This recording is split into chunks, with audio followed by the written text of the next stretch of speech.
Capítulo 4. Era 21 de junio. Las calles estaban vacías. Hacía mucho calor y apenas se podía encontrar alguna buena sombra entre el asfalto. De repente, el retumbante pitido que marcaba el fin de curso se pudo oír desde cualquier rincón del pueblo. Las puertas del instituto se abrieron y las calles se inundaron de cientos de chavales que salían eufóricos porque empezaban las vacaciones de verano. Bueno, todos menos uno. Para Bastian, este había sido un año muy difícil, y en especial esta fecha, el 21 de junio. Hoy cumplía 15 años. Se había convertido en un joven apuesto. Era alto, delgado y muy guapo. Tenía el pelo liso, castaño con reflejos anaranjados, y un flequillo largo que le tapaba sus enormes ojos color miel de mirada intensa y penetrante. Los mismos ojos que ahora dejaban entrever que Bastian estaba triste. Salía cabizbajo, solo. Sujetándose la mochila con las manos a la altura del pecho, caminaba lentamente mirando al suelo. Los demás chicos chocaban con él al pasar corriendo por su lado, pero él no se inmutaba. No era el mismo desde su pasado cumpleaños. Su mente se había congelado el 21 de junio de hacía un año, el día que su padre les abandonó. Como cada tarde, había salido del instituto con sus amigos y tenía que ir al colegio de Juno a recogerla y acompañarla hasta casa. Mamá estaba escribiendo un libro y tenía que aprovechar cualquier momento para estar tranquila, porque entre el trabajo, la casa y los niños el libro se le estaba haciendo eterno y no quería perder la inspiración. Así que Bastian le hacía el favor de encargarse de recoger a Juno y mientras a mamá le daba tiempo de escribir un rato. «Voy a recoger a mi hermana y la acompaño a casa. ¿Nos vemos luego?», les dijo. Era su cumpleaños y aunque ya no hacía fiesta porque las fiestas eran para niños y él se había hecho mayor, sabía que mamá le dejaría salir un rato a celebrarlo. Lucas y Diego asintieron. Eran sus mejores amigos desde parvulario. Siempre estaban juntos, aunque este último curso Bastian se había sentido un poco raro. No era con ellos con quienes quería pasar todas las horas. Los juegos que inventaban y las historias que se contaban de repente le parecían cosa de críos. Se arreglaba más y le molestaba profundamente que sus amigos, los de toda la vida, le despeinaran o hicieran tonterías en clase delante de los demás. Y el motivo era Sara. También la conocía desde parvulario. Bastian, Lucas, Diego y Sara eran inseparables. Se conocieron con 3 años y pronto se hicieron los mejores amigos. Tenían el mismo tipo de juego creativo y aunque eran muy distintos se complementaban muy bien. Bastian era el que se inventaba los juegos. Tenía mucha imaginación y un don especial para transmitir sus ideas a los demás y lograr fascinarlos. Se imaginaba una historia fantástica y era capaz de convencerles a todos para que se involucraran en ella. Era un líder nato. Lucas era el más pequeño de los 4, pero también era el más espabilado. Él se encargaba de la logística del juego. Se implicaba mucho en la historia que Bastian había inventado y le ayudaba a crear escenarios distintos para desarrollarla. Buscaba y reciclaba materiales en el patio que pudieran usar para el juego. De cualquier material sacaba una espada o una corona o un fuerte o cualquier cosa que les pasara por la cabeza. Y Diego y Sara se encargaban de la seguridad. Eran los más valientes y atrevidos, y se aseguraban de que nadie les molestara mientras preparaban el juego y luego jugaban. A veces las otras niñas se acercaban a buscar a Sara para jugar a las muñecas, pero ella prefería quedarse con sus amigos y tenía muy asumido el papel de machota que le tocaba hacer. No era grande, pero se atrevía con todo y contra todos, y los compañeros la respetaban. Su lugar favorito para jugar en el patio del colegio era el hueco que quedaba debajo del tobogán. Sara se ponía a un lado del tobogán y Diego al otro, y no dejaban entrar a nadie, mientras Bastian y Lucas trabajaban en su proyecto. Y el día que necesitaban más personajes para la historia, seleccionaban a los niños y niñas más adecuados para el papel, y solo ese día, y como favor, les dejaban entrar en su guarida secreta para compartir con ellos un rato de juego. Al acabar el recreo debían desmontarlo todo hasta el día siguiente. Esto les parecía un rollo, pero en el fondo todo formaba parte del juego.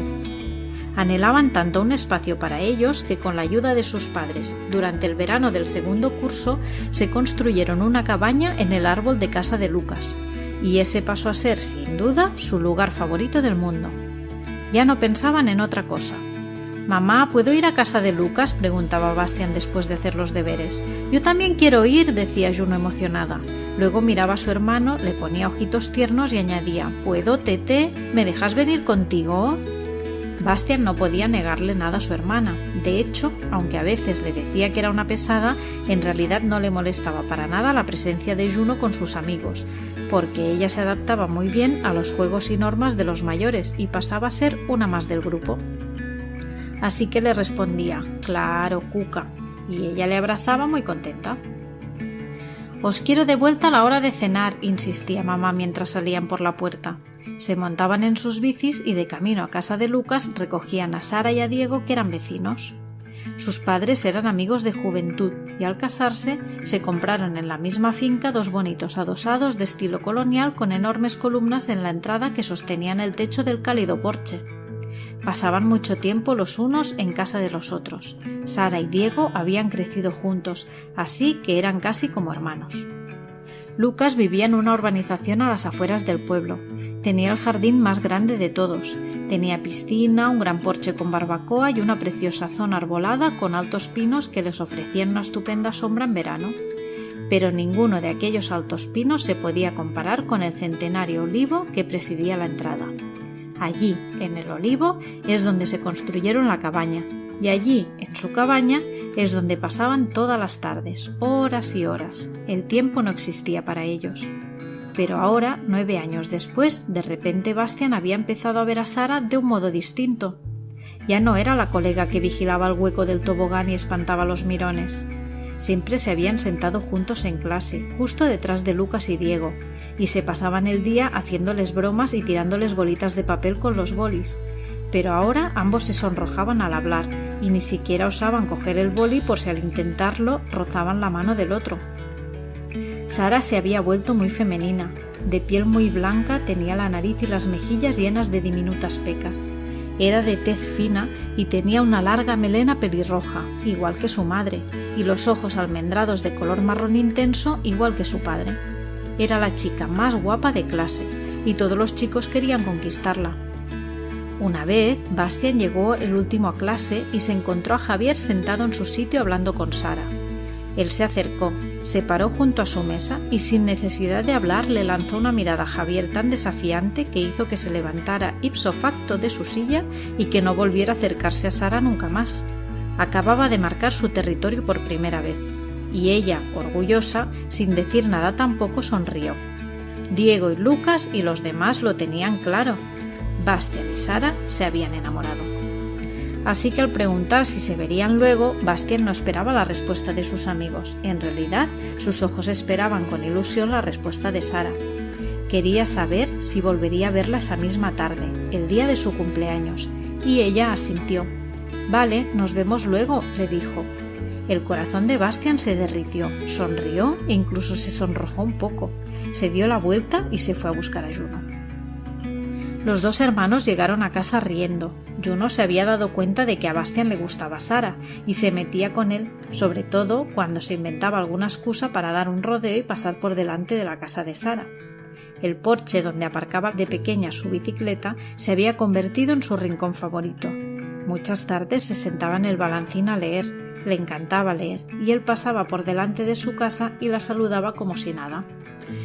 «Es tan guapa», pensaba, mientras levantaba el brazo desde la otra acera y sin detenerse le decía: «¡Hey, hola, Sara!» y se tocaba el flequillo mientras la miraba de reojo.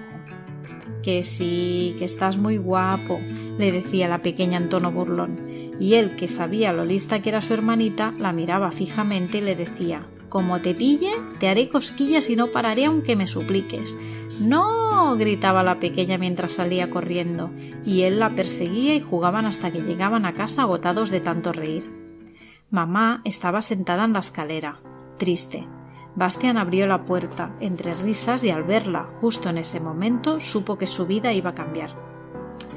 «Papá ha tenido que irse de viaje y no ha podido despedirse, pero volverá», dijo mamá. Los ojos se le humedecían al hablar, pero aguantaba las lágrimas para hacérsela fuerte.